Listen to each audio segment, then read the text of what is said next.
This is a question from the 2012 BC exam. This is problem number 2. This is a calculator question. And what they tell us here is that an object is traveling along a curve and its position at time t is given by x of t, y of t. So we have a set of parametric equations defining the position of this object. What they provide us to work with here, though, is the initial, not the initial position, but the position of the object at t equals 2. At t equals 2, we know the position of the object is 1 for x and 5 for y. And then what they give us is they give us the rate of change of x with respect to time and the rate of change of y with respect to time. So what we're asked to do in part A here is we're asked to determine whether or not the horizontal movement of the particle is taking it to the left or to the right at time t equals 2. This is a pretty simple question to answer. This would be the rate of change of the x-coordinate of the object, or the velocity in the x direction and the horizontal direction. And if you evaluate this at t equals 2, what you end up with is you end up with 2 over e squared. This is going to be a positive value. And if the rate of change of x is positive, that means x is increasing. And if x is increasing, that means your object is moving to the right at this particular time. Now the second part of part A is to find the slope of the path of the particle at the same time. So you do have to know a little result with regard to plane curves, and that's that the slope of your tangent line at any given t value is going to be found by taking the rate of change of y with respect to t evaluated at that t value over the rate of change of x with respect to t evaluated at that t value. This is something that you can evaluate on the calculator pretty easily, right? We're just going to take 2, we're going to put it here, and that's going to be what we have in our numerator, and then we're going to take 2, we're going to put it here, we're going to put it here, and that's what we're going to end up dividing by. So you can just toss that into the calculator, round to 3 digits of accuracy, and you're looking at 3.055.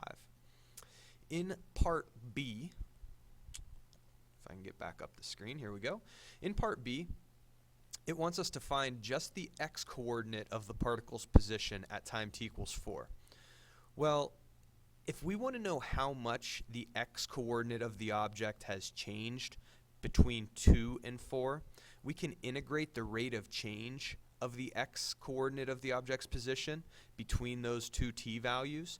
This will show us how much the object's x value has changed between this time and this time. Well, the object's x-coordinate at the beginning of that time frame at the t value of 2 is 1. So we're taking the position at 1 and we're adding to that how much the position has changed from 2 to 4, and you get this value. It's a calculator question, so I did this integral on the TI-83, and I did it from the home screen, so I had 1 and then plus from out of the math menu my function integrator feature. In part C, wants us to find the speed of the particle at time t equals 4. This is where a little bit of physics logic is kind of useful. What you can determine is you can determine the x component of velocity at 4, and I do have that written down over here. I got 0.044 for that. So the x component of velocity, I got 0.044 at t equals 4. At t equals 4, the y component of velocity ended up being significantly bigger, so my drawing isn't really to scale here. I got 0.572. The x component of velocity was positive, so to the right is that vector. The y component of velocity is also positive, so I'm also going to the right with that vector. The speed is going to be the magnitude of this resultant vector. So really it's just a little Pythagorean theorem. We're going to go ahead and evaluate the x component of velocity at 4. Well, that's this number. We're going to square that. We're going to add to that the y component of velocity evaluated at 4. We're going to square that, and we're going to take that sum and toss it under a root in order to figure out what the magnitude of the hypotenuse is, or the magnitude of the resultant vector. And if you evaluate that on the calculator, you get about 0.575. And then there's another part to part C. It says find the acceleration vector of the particle at time t equals 4. Now in calculus, what we'll typically do is we'll typically just leave vectors written almost as if they're ordered pairs. We'll have the x component of acceleration in this position, and then we'll have the y component of acceleration in this position. And so this is the x component of velocity. This is the y component of velocity. The corresponding components of acceleration will be one more derivative of this for the x component of acceleration, and then one more derivative of this for the y component of acceleration. So we need to evaluate our derivative of this at 4 for the x component of acceleration at 4, and then the same thing for the y component of acceleration at 4. Evaluate the derivative of this at 4. This is definitely something where the calculator can kind of be used to your advantage. We want to take the derivative of that x component of velocity and evaluate it at 4. Since we just want that derivative evaluated at 4, we can toss this right into the calculator. So this is from out of the math menu on a TI-83. To numerically compute a derivative, toss the function that you want the derivative of. So this is the x component of velocity with x's in place of the t's. I'm doing that derivative with respect to x, and then I'm evaluating that at 4. That gives me the x component of acceleration. And then if I do the same thing with the y component, I'm going to have the y component of acceleration too. So I used the same option, but I was doing the derivative of the y component of velocity this time around. And again, I evaluated that at 4, and this would be the y component of acceleration.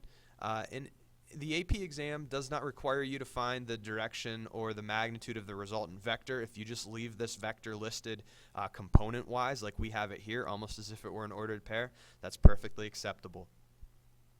And then the last part of this, part D, it wants us to find the total distance traveled by the particle from time t equals 2 to t equals 4. Now, you have done questions like this, find the total distance traveled with regard to motion happening along a line. And what you've probably done in that situation is you've probably done this integral.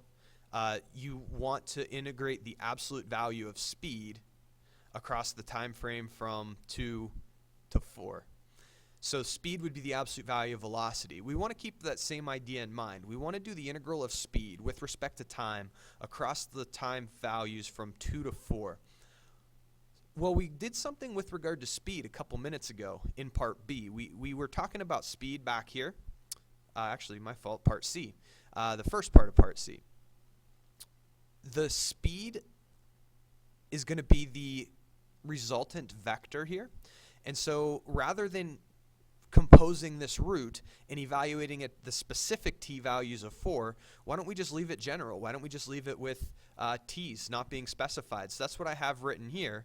I want to do this integral on the calculator. Now to get this into the calculator, there's going to be a whole mess of grouping symbols that you have to use. If you have a TI-84 that has a little bit nicer input method, you don't necessarily have to do what I did here. You don't have to do it on the TI-83, but what I chose to do is I chose to square this fraction. That got rid of that root in the top, and then I got e to the 2t in the bottom. And then when I squared sine squared, I got sine to the 4th. And so I had a little bit easier time tossing this into the calculator and evaluating that integral from 2 to 4.